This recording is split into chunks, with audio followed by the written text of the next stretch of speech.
Atos 27. Nós vamos ler do verso 14 ao verso 26. Do 14 ao 26.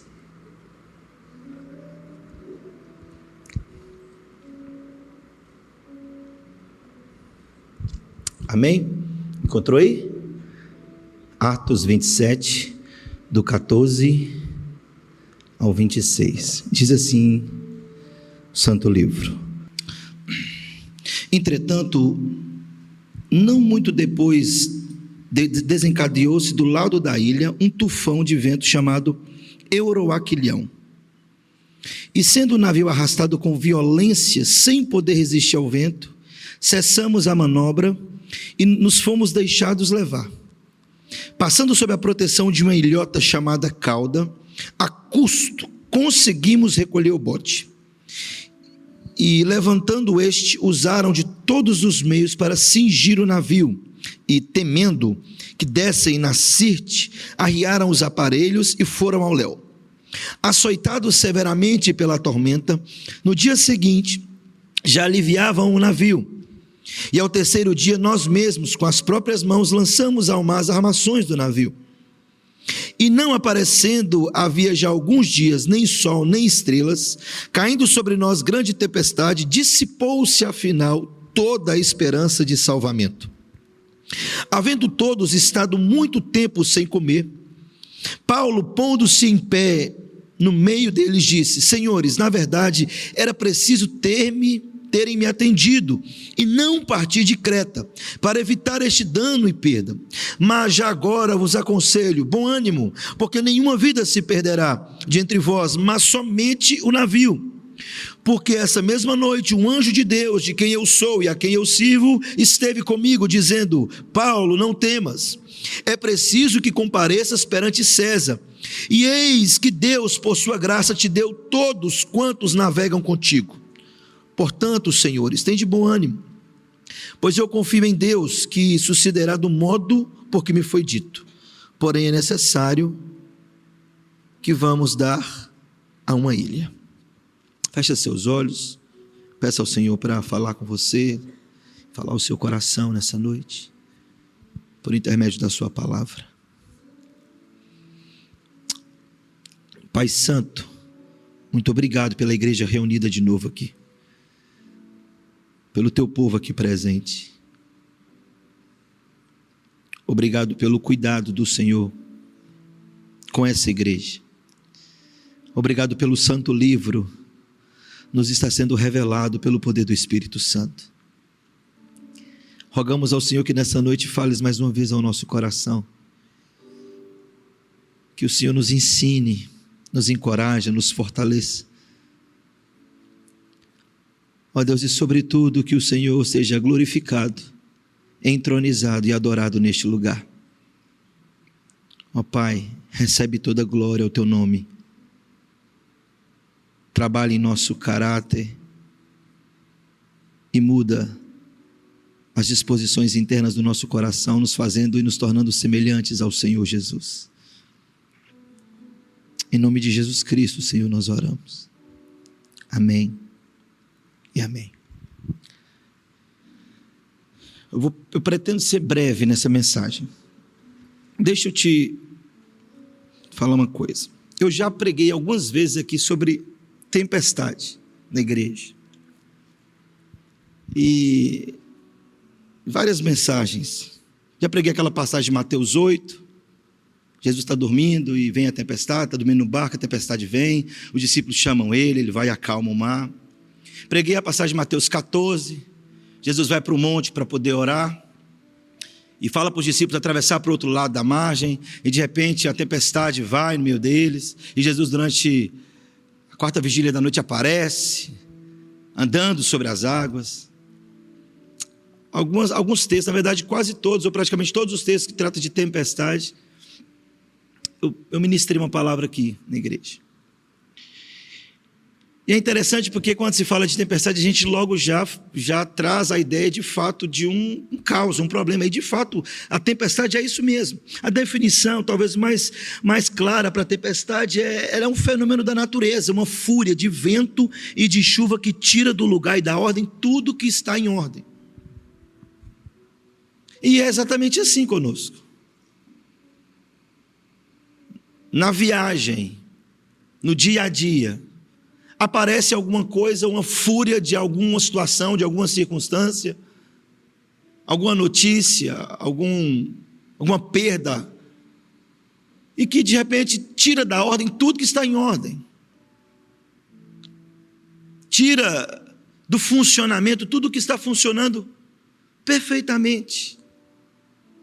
Tempestade, de fato, é algo desse sentido, e traz medo, traz angústia, traz destruição, traz perdas. A palavra tempestade, ela não é muito legal, muito bem vista. Você imagina assim, a turma lá, acontece muito lá na região do Havaí, aquele lado de lá, que é litorânea dos Estados Unidos, de repente tem um tornado lá, aparece uma tempestade, as casas já são preparadas para isso.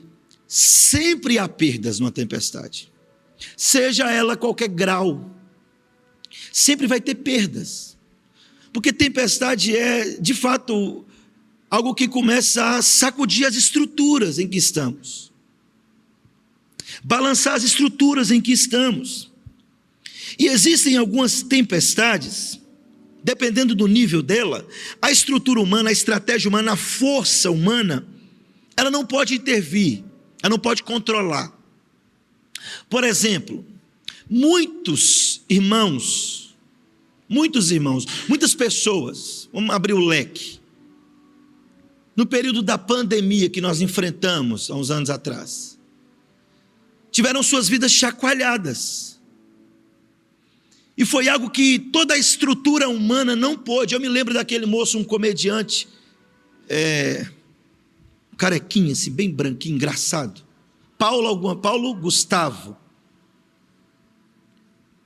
possivelmente uma estrutura financeira, e eu lembro que nas reportagens falava que ele gastou não sei quantos mil lutando contra aquela enfermidade, em tratamento, despesa de hospitais, talvez sendo assistido pelos melhores médicos. Só que existem tempestades, circunstâncias que a estratégia humana, que a força humana, que a estrutura humana, ela não consegue controlar, ela não consegue administrar, e nós fazemos igual ao que está acontecendo nessa tempestade, tentando todos os meios, todos os recursos eles foram colocados, toda a energia foi posta. Nós enfrentamos muitas coisas assim na nossa vida. Existem circunstâncias, se você talvez nunca enfrentou, certamente, se você é um cristão, você vai enfrentar. E a ideia é que nós tiremos um pouco o foco dessas coisas, só que eu nunca vi.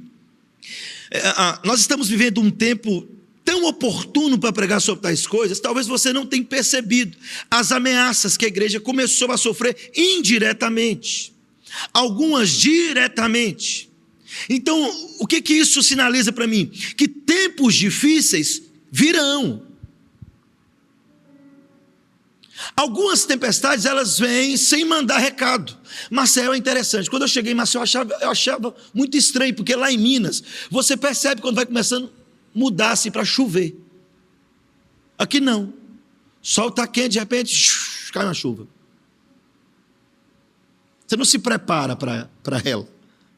Existem algumas tempestades que você olha para o céu e o céu vai começando a mudar, e você fala assim, vai vir uma grande tempestade, não é legal eu sair hoje, não é bom que eu me exponha dessa forma. Mas existem algumas que elas não mandam recado, e quando eu trago para a minha vida, eu quero dizer de notícias ou circunstâncias que elas não mandam recado. Uma família pode estar bem estabilizada e estruturada, e o homem da família exercendo a sua função de sacerdote, de cuidador, e ele consegue manter a casa em ordem, mas de repente ele sai para fazer uma simples compra, bate o carro, morre, e uma tempestade avassaladora arrasa aquela casa.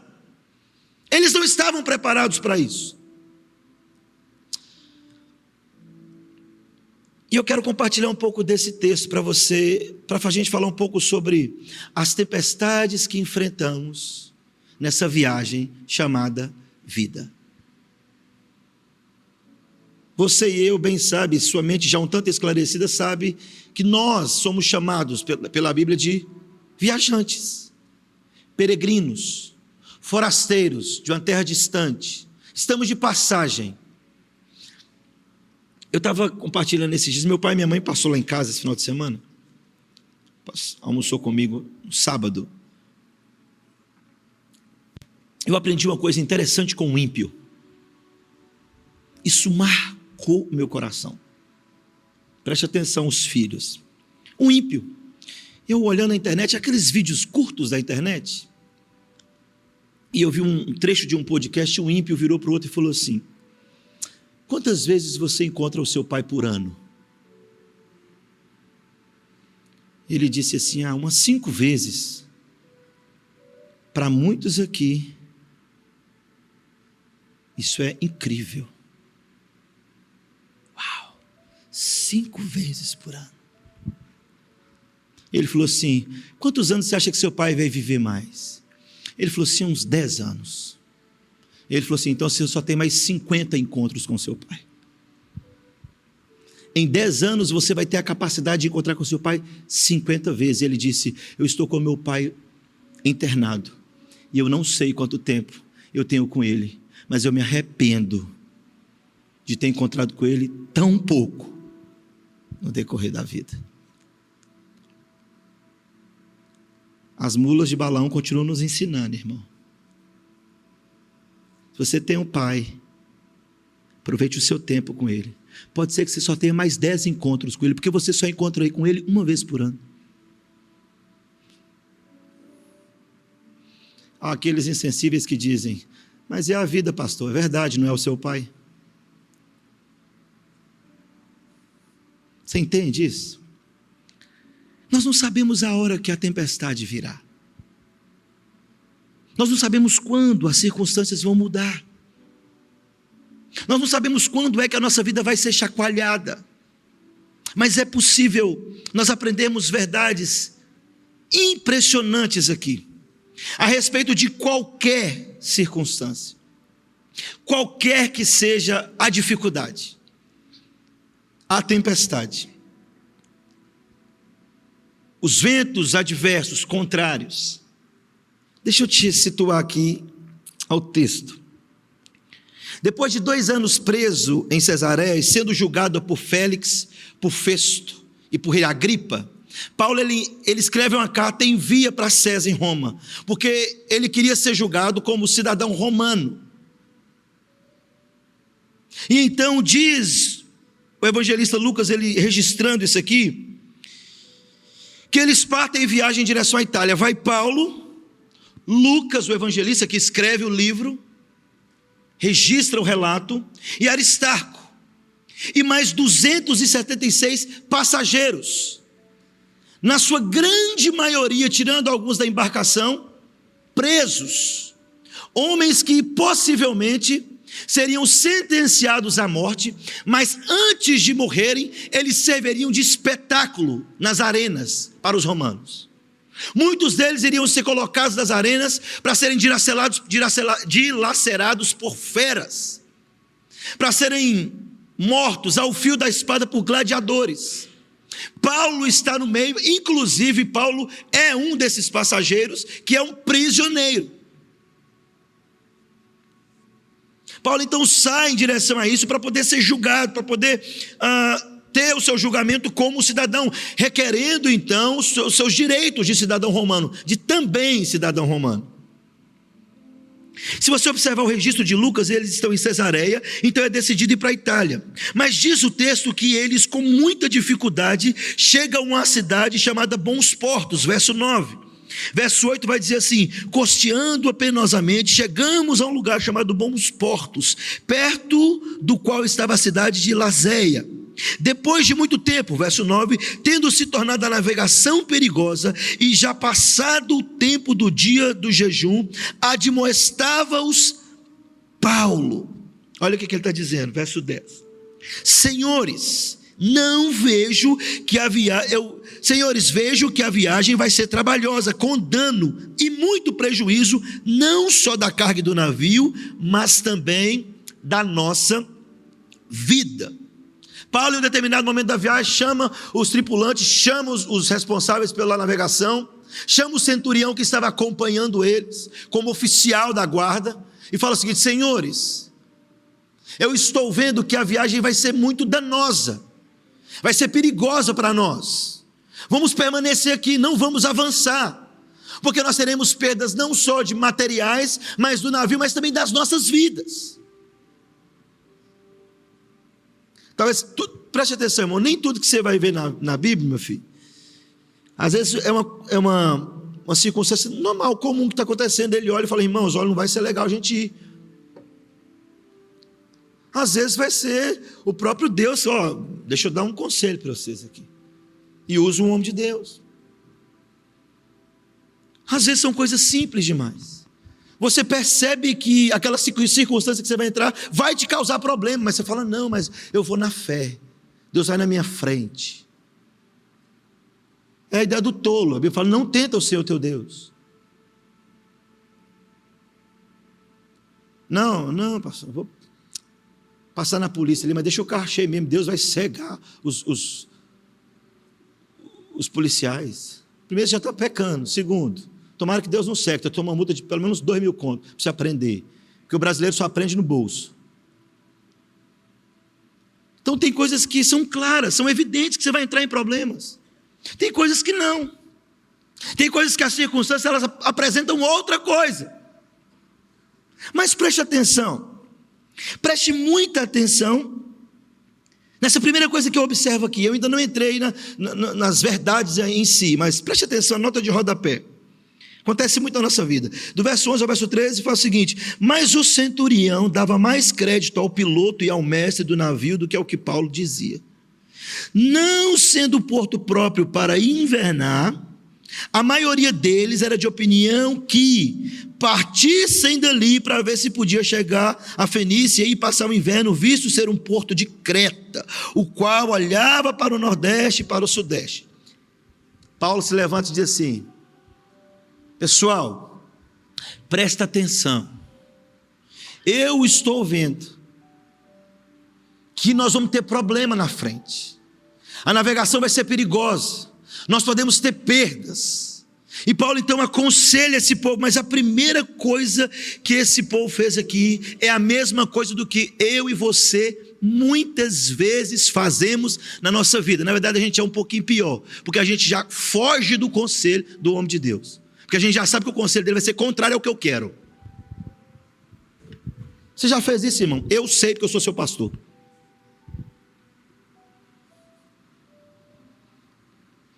Primeira coisa, eles não ouviram o conselho do homem de Deus. Pastor, mas você está querendo colocar o homem de Deus acima de tudo? Não, eu estou te falando que na caminhada da nossa vida, Deus coloca pessoas de Deus para nos ajudar, para nos aconselhar, e a Bíblia vai nos dizer isso, para a gente procurar bons conselhos, e seguir esses bons conselhos, e encontrar sabedoria nesses conselhos.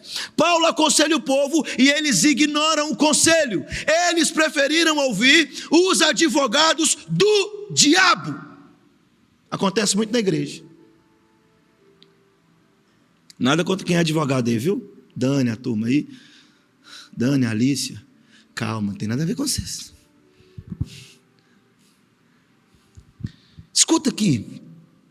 Muitas vezes nós, ao invés de ouvirmos a palavra de Deus está sendo pregada nos púlpitos por homens de Deus, mas nós ignoramos esses conselhos. Geralmente nós gostamos de ouvir as multidões, ou até mesmo damos ouvidos àquilo que parece vantagem para nós. Olha se não é verdade. Você chega aqui e fala assim: ô pastor, está parecendo uma oportunidade boa para mim aqui. É mesmo, de lucrar? É. Mas pastor, para eu lucrar eu preciso... não é, pastor, não é bem um pecado, porque a gente tem alguns amparos aqui. Irmão, vai por aí não.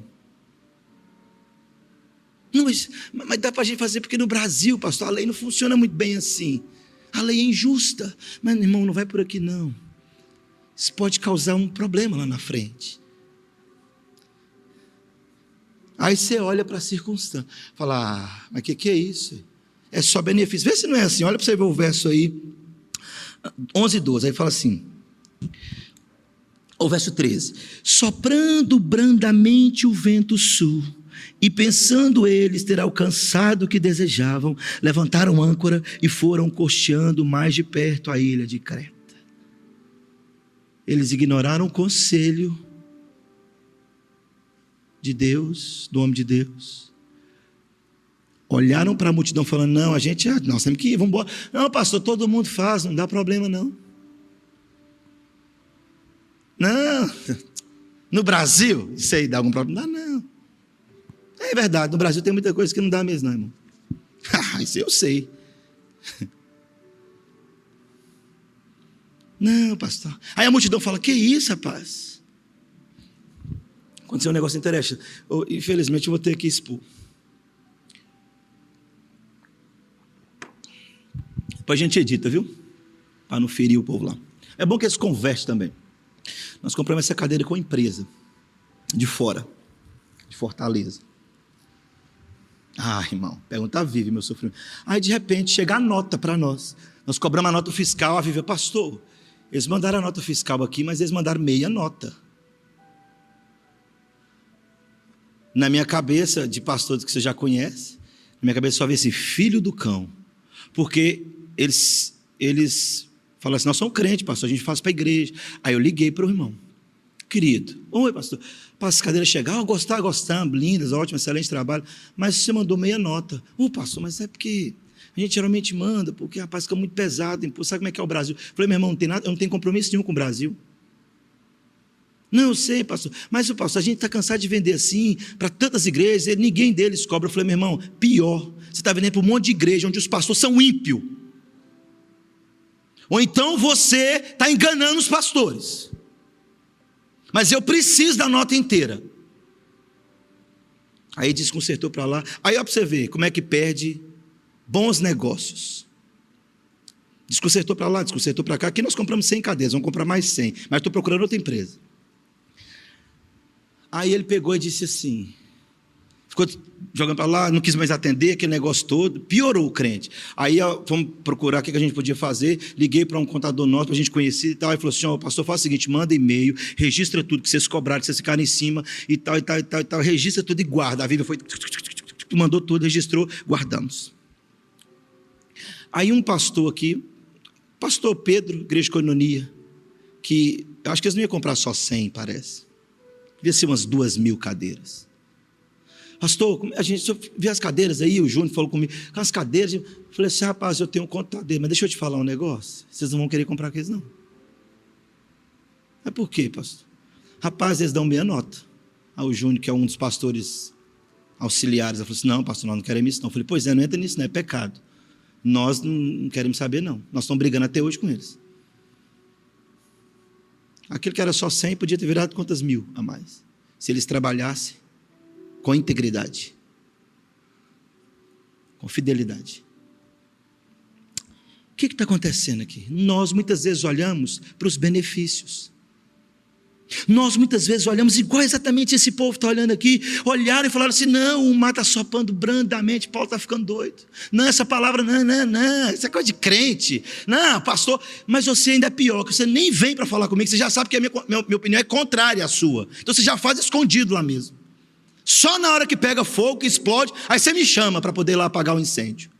Daqui um dia eu venho pregar vestido de bombeiro, eu peço o menino e o Albert, a roupa dele, venho. Porque muitos cristãos fazem assim. Você entendeu o que está acontecendo aqui? Paulo dá o conselho de Deus e fala assim aqui, nós não vamos mexer com, nós vamos ter perdas. Nós vamos ter danos. Não vamos embarcar, vamos esperar aqui. Não vamos ouvir a multidão. Não, olha para o cenário está todo contribuindo para nós. E muitas vezes nós fazemos isso, mas preste atenção, meu irmão. Às vezes o vento brando, as circunstâncias calmas, faz com que muitas pessoas caiam em tempestades sem tamanho. Às vezes as circunstâncias que são favoráveis podem nos colocar em situações, em tempestades sem tamanho.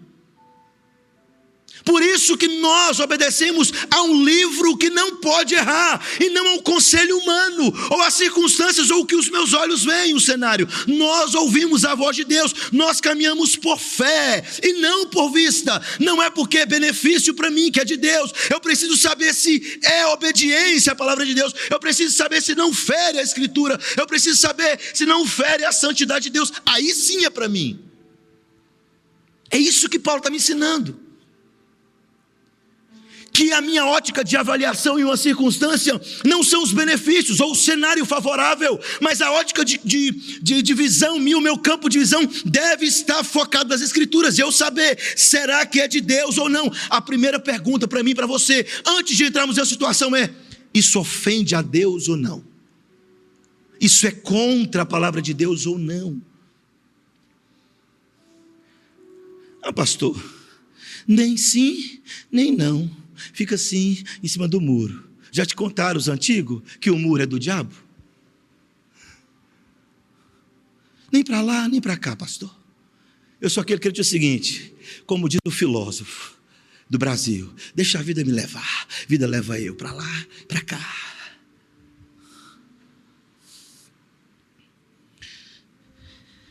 Se você pudesse ver, preste atenção, se você pudesse ver a dor que as tentações trazem como consequência quando você cai ou cede a elas, você certamente não cairia, você certamente fugiria delas.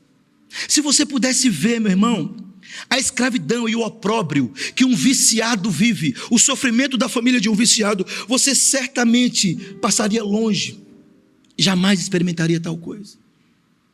Se você pudesse discernir ou ver o sofrimento que um alcoólatra causa na sua vida e na sua família, você jamais tomaria o primeiro gole. Nós não sabemos o que os ventos futuros trazem para nós. Nós não sabemos o que tem depois da curva. Nós não sabemos o que tem depois da outra montanha que temos que passar. Mas aquele que escreveu o santo livro e o me deu para que eu andasse nele e obedecesse a ele, ele é o dono do tempo, ele é o dono da curva, ele é o dono do amanhã. Por isso ele disse: obedeçam os meus estatutos, e assim sejam livres das tentações, sejam livres das opressões, sejam livres da tragédia, do fracasso. Nós precisamos entender isso. Se você não entender que nós olhamos para a Bíblia e ouvimos o conselho das Escrituras e não o conselho da multidão ou as circunstâncias que parecem favoráveis, você pode cair em grandes tentações, em grandes provações, em grandes tempestades. Se você pudesse discernir ou entender o trauma que pode ser causado, ou o trauma causado na mente de um filho por um pai infiel, uma mãe infiel, você jamais desviaria os seus olhos. Mas nós sempre acreditamos que vamos dar um jeito mais na frente. E às vezes a gente não consegue. As tempestades vêm. E o recurso humano, a habilidade e a inteligência humana não conseguem controlá-la. É exatamente isso que está acontecendo. Satanás é mentiroso, irmão. Satanás é enganador. Ele oferece alegria, ele oferece conquista, ele oferece vida, mas o objetivo dele não mudou. Ele ainda quer roubar, ele ainda quer matar, e ele ainda quer destruir a nossa vida. Estava conversando com meu sobrinho Iago esses dias. Eu glorifiquei a Deus pela vida dele. Uma conversa simples, uma coisa rápida, acho que ele nem vai perceber que eu pensei isso. Ele chegou em casa e falou: tio, a respeito dessa televisão, se eu estou querendo pensar, porque ele está nos 49 do segundo tempo, irmão. Os pezinhos dele já estão criando frieira, de tanto ficar na pontinha do Jordão. Ele está quase atravessando o Jordão, quase casando. E aí ele falou assim: tio, eu quero botar uma televisão lá, mas eu ouvi uma televisão assim, eu não sei se é legal. Irmão, ele estava preocupado se a TV que ele ia comprar, se era legal ou não. Você não quer nem saber, né? É barata? Estou no lucro, mete o pau. Não é assim? Eu falei: glória a Deus. Será que ofende a santidade de Deus? Não é o corinho lá, quem bota gato no relógio vai ser comido de bicho? Ô irmão, você não tem gato na sua casa, não tem? Pediu o Wi-Fi da vizinha emprestado só para poder fazer um negócio e continua conectando a casa inteira no Wi-Fi? Você não tem vergonha na sua cara de fazer isso, não tem? Você é crente, né? Não é possível, né, Godê? Não, dessa igreja não tem. Estou falando da igreja de outro pastor e bem de longe daqui. Irmão, cuidado com as propostas brandas. Cuidado com as leves sensação de sucesso. Pois o vento ele soprava brandamente. Aqui no texto. E vento brando faz muita gente confundir as circunstâncias da vida. Vento brando faz a gente confundir muitas vezes as circunstâncias da vida. Porém, diz o texto que de repente os ventos mudaram. Então, você está acompanhando o raciocínio? Paulo fala, não vamos. Aí o cara vai falar assim, não, a multidão, não, vamos embora, nós estamos juntos misturados. Vamos afundar todo mundo, então vamos nadar todo mundo, vamos vencer todo mundo. Paulo, gente, não vamos. Não dá uma olhada lá fora. Ah, não, você é um maluco. Vou para a igreja do outro pastor, você está doido? Lá é só conselho de vitória. Aí. Vai, meu filho, você vai vencer, dá um jeitinho. Não, eu já ouvi pastor aconselhar, irmão. Chegar para a empresária da igreja e falar assim, não, meu irmão, tem que só negar mesmo, senão você não vive não, hein? Tem. E a turma acha o máximo. Quero ver no dia da tempestade. Se esse pastor vai estar com você na tempestade. Se ele vai sofrer os danos que por irresponsabilidade ele causou. Mas vem aqui. O texto diz assim, de repente os ventos mudaram. As circunstâncias mudaram e surge um tufão. A crise chegou e agora o mar está revolto. E muitas vezes na caminhada da nossa vida, nós não prestamos atenção nas placas de sinalização de Deus para nós ao longo da caminhada. E aí nós corremos graves riscos de entrar em graves acidentes. Porque Deus durante o culto, durante as mensagens, vai sinalizando, meu filho, não. Você ficou com raiva do pastor, mas não, segue aquele conselho bíblico lá que ele te deu. Não, meu filho, vai para ali, olha os sinais, olha as placas que Deus está colocando para você. Isso não pode, isso não, pastor, mas se eu for fazer assim, eu vou ficar pobre o resto da vida. Morra pobre, mas vá para o céu.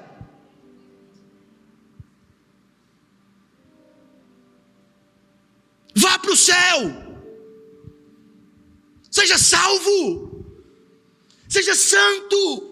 É isso que o texto está dizendo, preste atenção. Deus está mostrando então esse tufão chamado Euroquilião avançou contra o navio e deu com ímpeto, e diz o texto que ele arrastava com violência o navio. Eles não puderam mais controlar nada. Então o que eles fizeram? Deixaram o vento levar.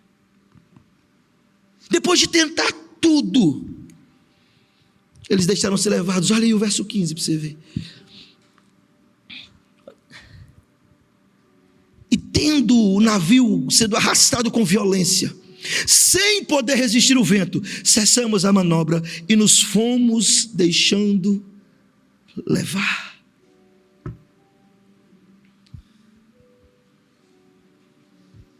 Deixaram.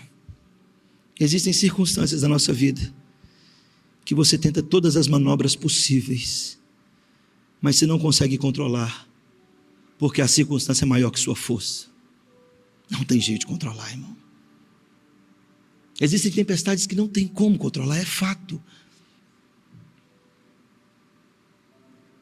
Existe mar revolto nessa viagem nossa, e teremos que atravessar rios e pântanos, subir montanhas, e existem circunstâncias que vamos enfrentar que não tem como fugir do controle da força humana, e é exatamente isso que está acontecendo com eles aqui.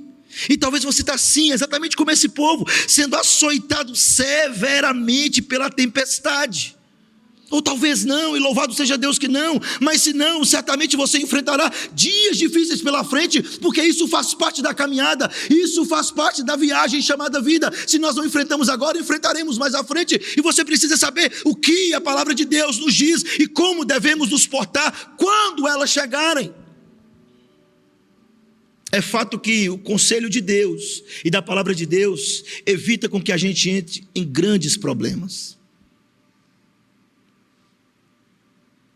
Evita, e aqui ela poderia ter sido evitada, porque existem tempestades que nós enfrentamos que é consequência da nossa desobediência. ou não ouviu o conselho de Deus. E existem tempestades que não, que nós estamos ouvindo e obedecendo a Deus, e de repente elas vêm. Os discípulos passaram por isso. Jesus falou, vai para o outro lado. Eles entraram, obedeceram o mestre e enfrentaram a tempestade. O que eu quero te dizer é que independe de como a tempestade vem, existe um caminho de Deus para nós. Deus quer ensinar para mim e para você, seja com a tempestade que venha por obedecermos a Ele, ou porque venha porque alguém ou eu desobedeci a Deus. Nós enfrentaremos tempestades. Ou por desobediência, ou por obediência. As tempestades, elas fazem parte da caminhada chamada vida. Mas diz um comentarista bíblico chamado Matthew Henry, ele disse uma coisa interessante, eu concordo com ele. Ele fala assim, quando é inútil se esforçar, o mais sábio a fazer é render-se. O pessoal da autoajuda arrepia do pé à cabeça, né? Que eles falam assim, de jeito nenhum. Você fala de perdedor, a força está dentro de você, parte para cima, seja corajoso, Deus te deu força, Deus está com você, Deus também estava com os discípulos, Jesus também estava, ordenou eles obedeceram, a tempestade veio e falaram, nós vamos morrer, Senhor, nos salva.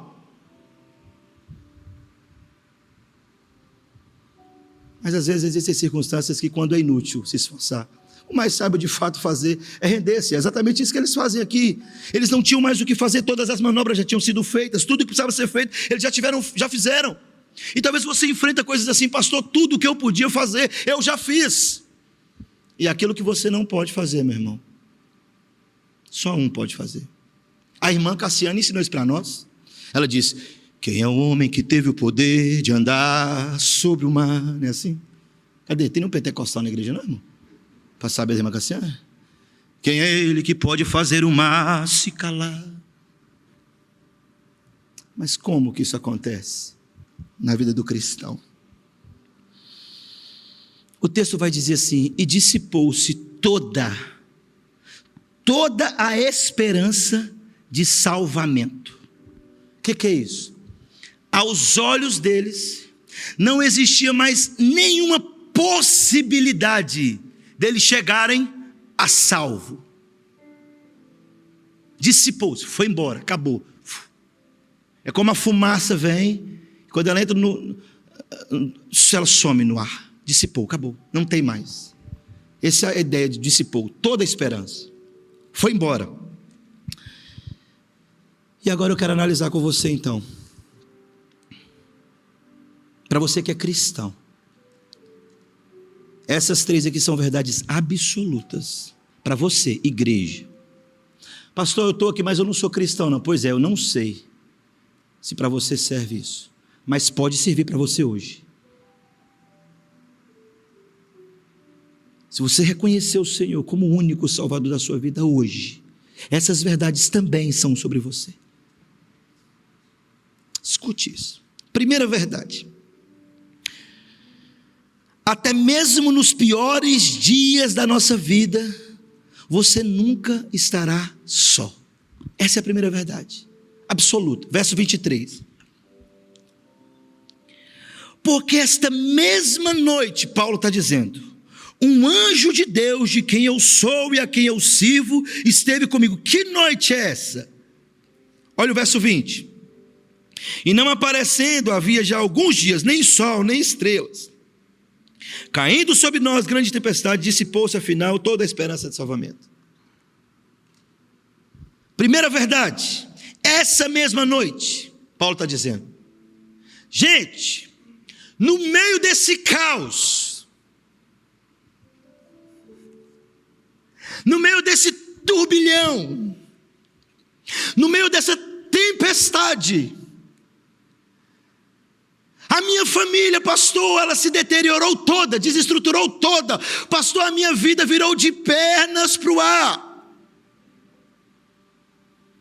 Pastor, eu tentei todos os recursos. Meu irmão, essa verdade que para alguns irmãos aqui que conheço, faz todo sentido. Eles passaram por isso. Eles tentaram falar, pastor, e eles testemunharam para mim, pastor. Nós chegamos falando assim, Senhor, não tem mais o que fazer. Existem circunstâncias assim, você fala assim, olha, não tem mais nada, eu olho para o lado, não vejo saída, não vejo que a circunstância vai mudar, eu levanto os meus olhos para o monte, tento gritar, mas não consigo ser ouvido. O céu está fechado. Há muitos dias são só densas trevas, pastor. Esse ano foi um ano terrível para mim. Eu perdi tantas coisas, perdi a paz, perdi a alegria, perdi meus recursos, perdi esposa, filhos, pastor. Tudo mudou o cenário, mas preste atenção, até mesmo nos piores dias da nossa vida. Talvez essa foi uma das piores tempestades que Paulo tenha enfrentado. Ele disse: essa mesma noite, um anjo do Senhor, de quem eu sou e a quem eu sirvo, esteve comigo. Sabe o que Paulo está dizendo, meu irmão? Preste atenção. Paulo está só fazendo menção à promessa do Salmo de Davi. O Salmo 34, 7 e 8, ele vai dizer: o anjo do Senhor acampa-se ao redor daquele que os teme e os livra. Provai e vede que o Senhor é bom. Bem-aventurado todos aqueles que nele esperam. Mesmo nos dias de adversidade, você nunca esteve só. Essa promessa sempre continua lá. O anjo do Senhor sempre esteve lá, acampado ao redor daqueles que o temem e os livra. Provai e vede que o Senhor é bom. Paulo disse: essa mesma noite, o anjo de Deus esteve comigo. Essa mesma noite. A primeira verdade absoluta sobre a vida da igreja é que, independente das circunstâncias, ou dos problemas que enfrentamos, ou das situações adversas, ou das catástrofes, ou das tempestades, ou das perdas, ou das quedas, ou dos traumas, ou dos medos, ou da morte, ou da vida, ou de principados, ou de potestades, você nunca estará só, porque Ele prometeu fazer. Jesus então encontra com os discípulos, e já naqueles dias de angústia, de agonia, Ele fala com os seus discípulos: olha, eu amei vocês e amei até o fim. Ele parte o pão, Ele dá o cálice, Ele então se entrega, Ele morre, Ele ressuscita, Ele aparece de novo, a esperança volta a raiar, e Ele olha para os discípulos e diz: e eu vou estar com vocês todos os dias da vida de vocês, todos os dias. Você nunca vai estar só, meu irmão. Pastor, mas a sensação parece que é, mas não é. Pastor, mas eu me sinto só. Um velhinho chamado Leonardo Ravenhill escreveu assim: para que sentimento se existe fé? Eu não estou sentindo nada, mas eu creio que o anjo do Senhor acampa-se ao meu redor. Ele me livra, porque eu temo ao Senhor. Lembra de Eliseu e seu servo? Uma ameaça contra ele. Ele fala: meu Deus, vai vir um caos contra ele. Eliseu fala: Senhor, abre os olhos dele, para que ele veja quem está do nosso lado. Carros e seus cavalos, um exército acampado em volta dos servos de Deus. Você nunca esteve só. Aquele dia lá, irmã, no banheiro, trancado na porta do quarto, para ninguém da sua casa ver e perceber, ele estava lá. Aquele dia, irmão, sozinho dirigindo seu carro, chorando e falando: o que vai ser de mim, Deus, e da minha família? Ele estava lá. Aquele dia lá, irmão, que você bateu em todas as portas, todas as portas se fecharam, você voltou para casa frustrado, ele estava lá. Aquele dia que você chorou os seus mortos e disse: e agora? O que vai ser dessa família? Ele estava lá. Hoje, você veio aqui desavisado. Eu fui porque não aguento mais esse irmão insistir comigo. Ele está aqui. O anjo do Senhor está aqui. Ele acampa ao redor daqueles que o temem e os livra. Primeira grande verdade, você não está só. Segunda grande verdade, as tempestades da vida não podem frustrar os planos de Deus. Segunda grande verdade sobre nós. Olha o verso 24. E dizendo Paulo, não temas, olha para o povo e diz assim: é preciso que eu compareça perante César, e eis que Deus, por sua graça, te deu todos quantos navegavam contigo. O anjo aparece e fala isso para Paulo: Paulo, presta atenção. Eu fico imaginando, o anjo aparece para Paulo, Paulo lembra de Salmo 37. Aí fala: Paulo, presta atenção, é necessário que você se compareça perante César. Paulo, essa circunstância, essa tempestade, isso que está acontecendo, não vai impedir o que eu determinei. Você vai se comparecer perante César, e por causa disso, Deus entregou para você, Paulo, todos esses que estão aqui. Todos eles. Na verdade, meu irmão, as tempestades são usadas por Deus para cumprir os seus propósitos. Por quê, pastor?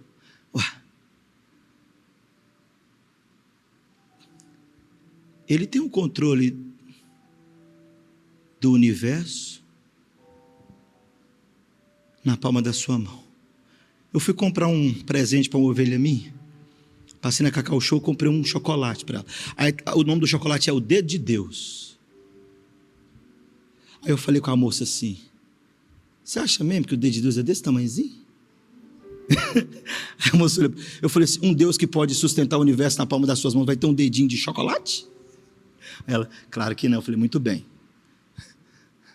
mas deve ser bom, me dá esse. É melhor o dedo de Deus que o do diabo para a gente comer. Põe aqui.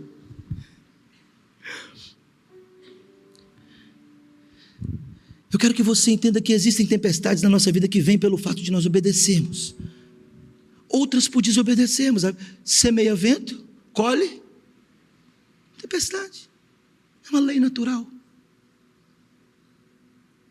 Plantou infidelidade, colhe sofrimento.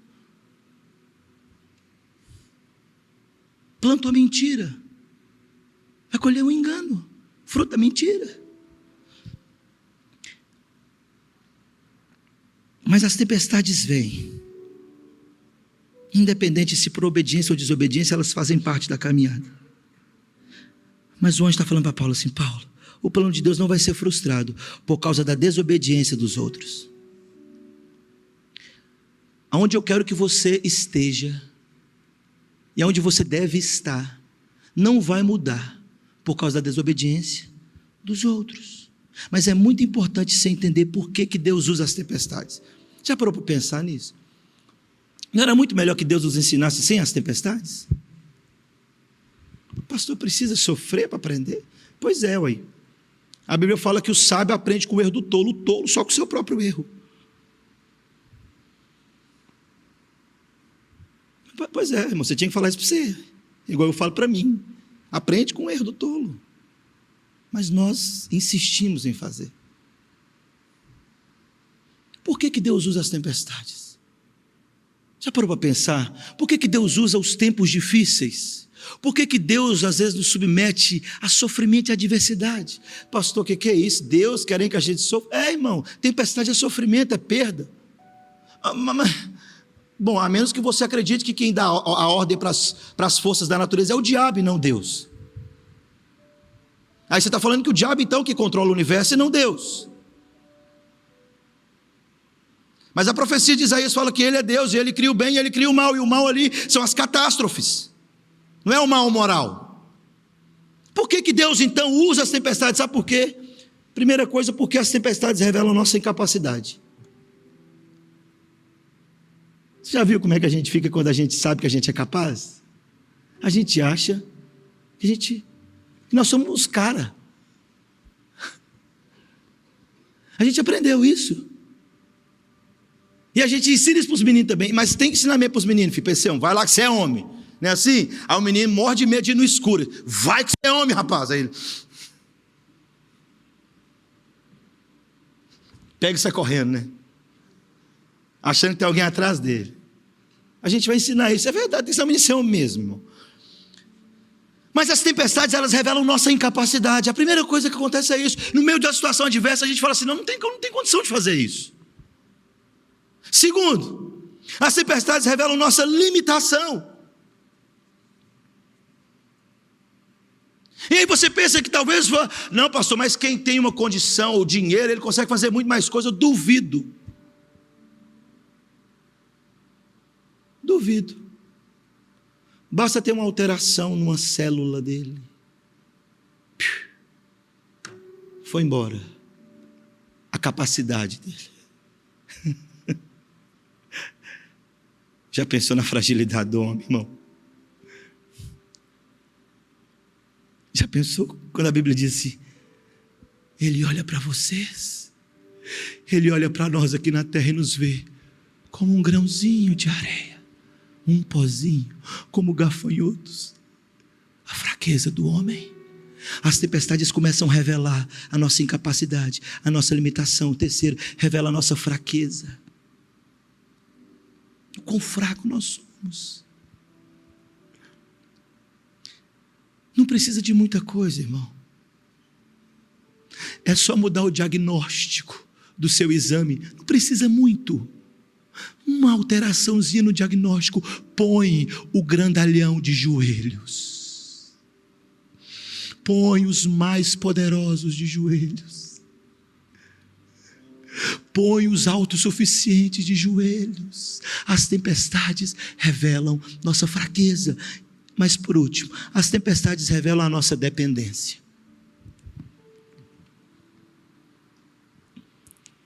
As tempestades revelam a nossa dependência. Que nós não vamos conseguir sozinhos. Mas tem uma coisa que eu acho mais linda da tempestade. E isso é verdade. As tempestades também têm o propósito de aumentar o nosso conhecimento de Deus. Os tempos de adversidade, os tempos de dificuldade, os ventos contrários, os dias difíceis, eles têm o propósito de aumentar o nosso conhecimento de Deus. Mateus capítulo 8 fala que os discípulos, eles estão no meio do mar. O que a tempestade faz, meu Deus? Preste atenção, olha o que a tempestade faz comigo e com você. Os discípulos estão no meio do mar. Diz o texto que de repente sobrevém sobre eles grande tempestade. E pescadores experientes, acostumados com o mar, começam a fazer as manobras. Não, pastor, aqui, pastor, do jeito, enquanto estiver dando aqui para mim, eu estou levando. E a gente vai. Mas de repente eles não conseguem mais controlar. E Jesus está onde? Dormindo no porão do barco.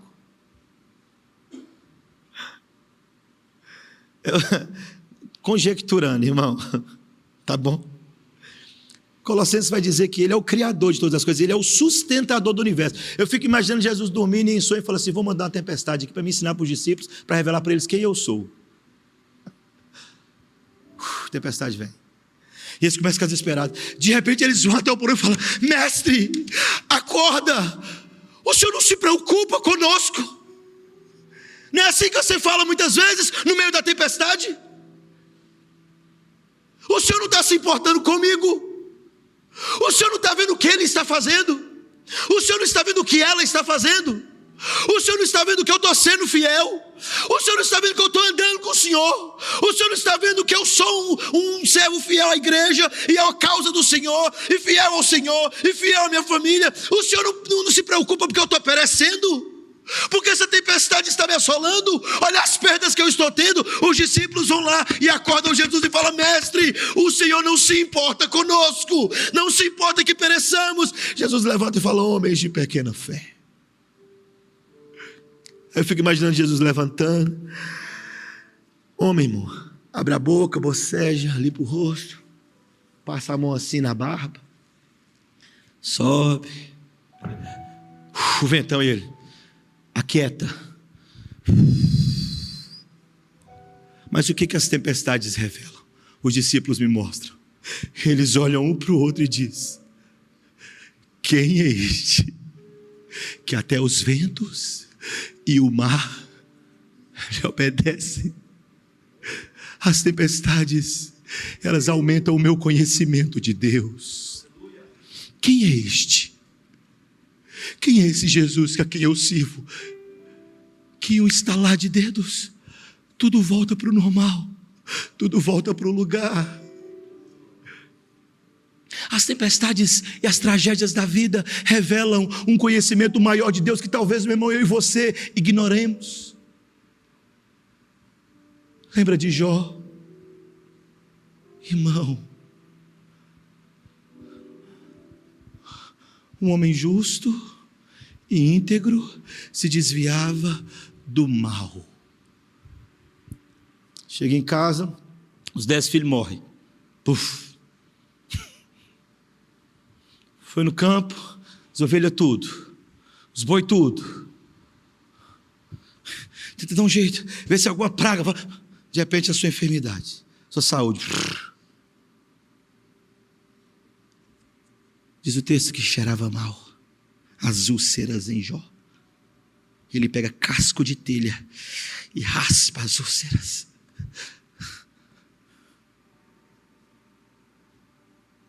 Senhor, não te importa que eu esteja assim?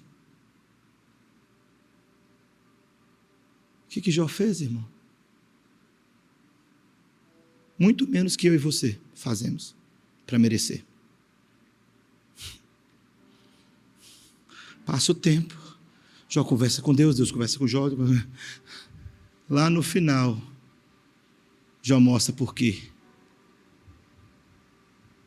Jó fala assim: eu conheci o Senhor só de ouvir falar, mas agora os meus olhos te veem. Os tempos de dificuldade aumentam o nosso conhecimento a respeito do nosso Deus. Terceiro e último: as adversidades e as tempestades da vida não vão impedir você de chegar no final. As adversidades e as tempestades da vida não vão mudar o destino determinado por Deus a seu respeito. Pastor, como é que o senhor pode ter tanta certeza disso? Quando você foi gerado, meu irmão, Deus soprou em você o fôlego de vida, disse o salmista. Mas antes dele te dar a vida, ele já havia determinado o seu destino. Quer ver? Abra sua Bíblia comigo então em Efésios, capítulo 1. Eu não sei como é que você não fica louco com essas coisas. Eu fico doidinho. Sabia, linda? Pastor fica.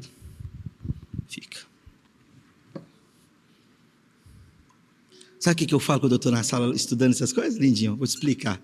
Depois você fala assim também com Deus. Eu estou lá estudando, eu começo a aprender, eu falo assim: ô Deus, o senhor não tem lógica não. Igual o mineiro fala, entendeu? O senhor não tem base não. Olha isso aqui. As tempestades, os dias de adversidade não vão mudar o destino determinado por Deus para mim e para você. Efésios capítulo 1. O verso 3 vai dizer assim: bendito Deus e Pai de nosso Senhor Jesus Cristo, que nos tem abençoado com toda sorte de bênçãos espirituais das regiões celestiais em Cristo, assim como nos escolheu nele antes da fundação do mundo. Você nasceu antes da fundação do mundo, irmão? Não, né? Tá. para sermos santos e irrepreensíveis perante Ele em amor, e nos predestinou para Ele, para a adoção de filhos, por meio de Jesus Cristo, segundo o beneplácito da sua vontade, para o louvor da sua glória e de sua graça, que Ele nos concedeu gratuitamente no amado, no qual temos a redenção pelo seu sangue, a remissão dos pecados, segundo a riqueza da sua graça, que Deus derramou abundantemente sobre nós, em toda sabedoria e prudência, desvendando-nos o mistério da sua vontade, segundo o seu beneplácito que propuseram em Cristo, de fazer convergir nele, na dispensação da plenitude dos tempos, todas as coisas, tanto as do céu como as da terra. Nele, digo, no qual fomos também feitos herança, predestinados, segundo o propósito daquele que faz todas as coisas, conforme o conselho da sua vontade, a fim de sermos para o louvor da sua glória.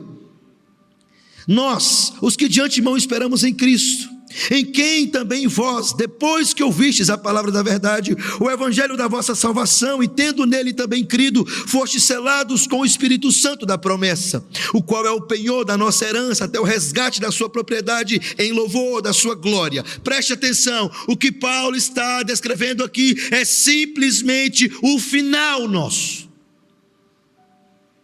Ele está dizendo assim: independente das adversidades ou das tempestades que nós vamos enfrentar, desde ao nascer até fecharmos os nossos olhos nessa terra, isso não vai alterar o final, o destino final. Paulo está dizendo assim, por quê? Porque antes da fundação do mundo, Ele olhou para você, separou você, escolheu você, e na plenitude dos tempos revelou o seu Filho a você pelo Espírito Santo, selou você com o selo do Espírito Santo, você creu no Evangelho, Ele disse, e Ele então vai resgatar a sua propriedade para louvor da sua glória. Na verdade, meu irmão, o que Paulo está falando é que não vai mudar, o nosso destino continua sendo o céu, e nós, independente das tempestades, chegaremos lá. Ele vai nos levar para lá. Mas pastor, tá, e aí? O naufrágio veio, Ele vai te levar para lá.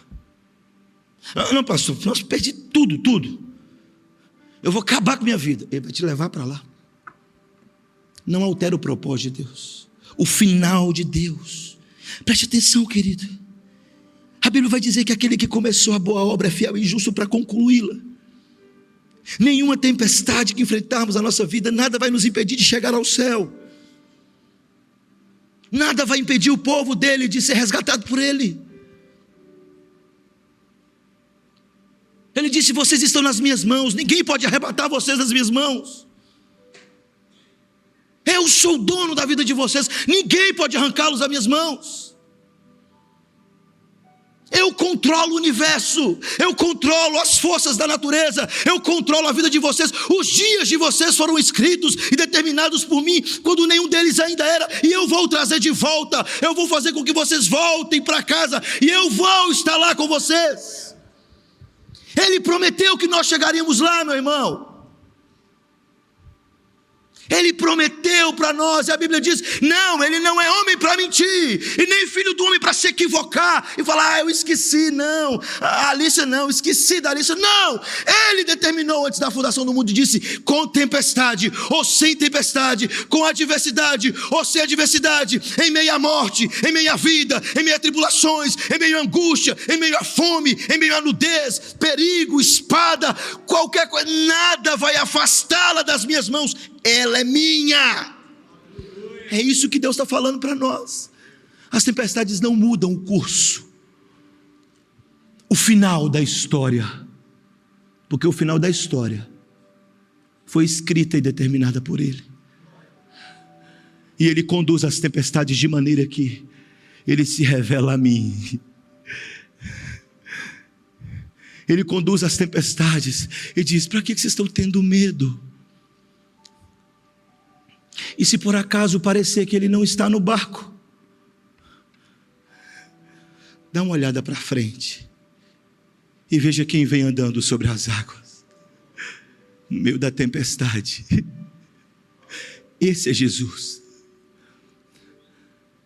Paulo então disse, nenhum de vocês vão perecer, porque o Deus a quem eu sirvo e de quem eu sou, o meu dono, Ele já determinou o final.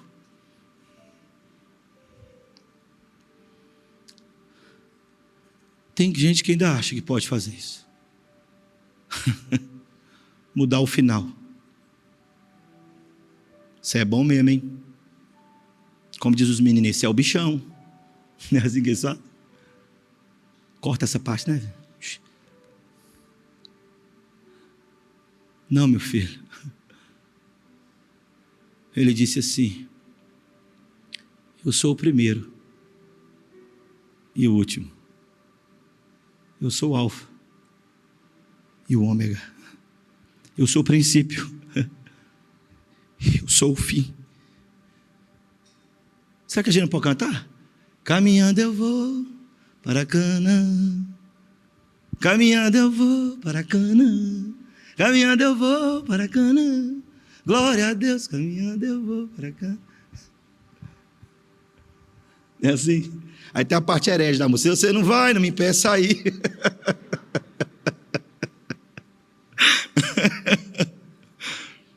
Você acha mesmo? Nem o principado nem a potestade pode impedir. Você acha que seu irmão do lado pode impedir você de ir para Canaã? Não dá, irmão. Mas que é boa, né? Meu irmão, as tempestades revelam para nós quem é Deus. Isso é o mais importante delas.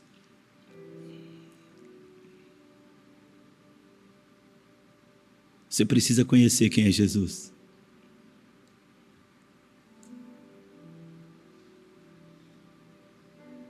Você precisa saber quem é Jesus. Você deve saber que o barco em que Jesus está não naufraga. Você precisa saber que o mar bravio não pode afundar você. Porque ele tem poder para fazer o mar se acalmar. Agora fala assim docemente, gentilmente para o seu irmão: pois no nosso barco Jesus está. Ele está no nosso barco, aleluia. Ele é o comandante do barco, um Eliezer.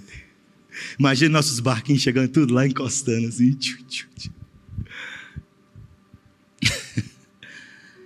As tempestades nos revelam quem é Deus, irmão.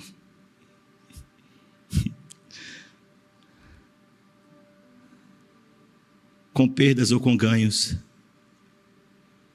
o mais importante é saber quem é Jesus.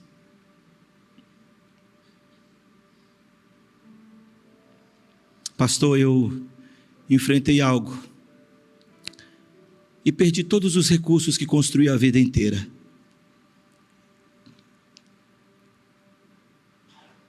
Mas hoje eu sei em que eu tenho crido e também sei que Ele é poderoso para guardar o meu depósito até aquele grande dia. Então você ganhou tudo, filho.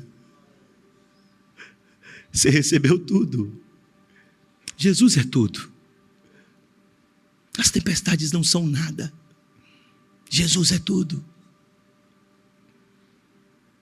O que você vai fazer no meio delas? 3 verdades absolutas sobre nós. 3 verdades benditas sobre nós. Você nunca vai estar só no meio das adversidades. As tempestades não podem frustrar os planos de Deus. Você vai chegar lá. Elas não podem mudar o seu destino. Deus determinou para si um povo. Revelou a esse povo o seu filho e a sua verdade. Definiu um lugar bem específico para esse povo. E disse: não, vocês não vão conseguir chegar lá na viagem sozinhos. Por isso eu mesmo estarei com vocês. E o salmista disse: então Ele vai nos conduzir nesses pastos verdejantes. Vai me levar até as águas tranquilas. E no meio das adversidades Ele vai trazer refrigério à minha alma. Quando as veredas da injustiça estiverem ao meu lado, Ele vai me conduzir pelas veredas da justiça, por amor do seu nome. E ainda que no meio da caminhada e no meio das tempestades, as carrancas da morte se levantem contra mim, eu não vou temer mal algum, porque Ele está comigo. A vara e o cajado dele me consola. Prepara uma mesa na presença dos meus adversários, unge a minha cabeça com óleo e o cálice transborda. Bondade e misericórdia certamente me seguirão todos os dias da minha vida, e eu habitarei na casa do meu Pai para todo sempre. Essa é a verdade sobre a igreja.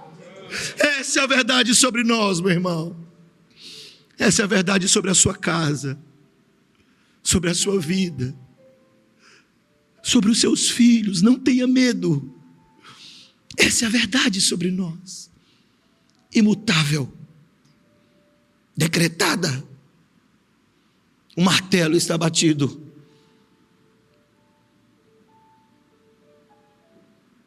Mas por que, pastor?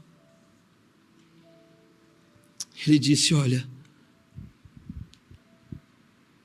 vocês ignoram muito um dos meus atributos.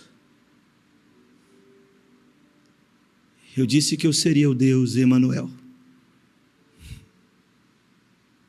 Eu disse que eu estaria com vocês. Não tenha medo.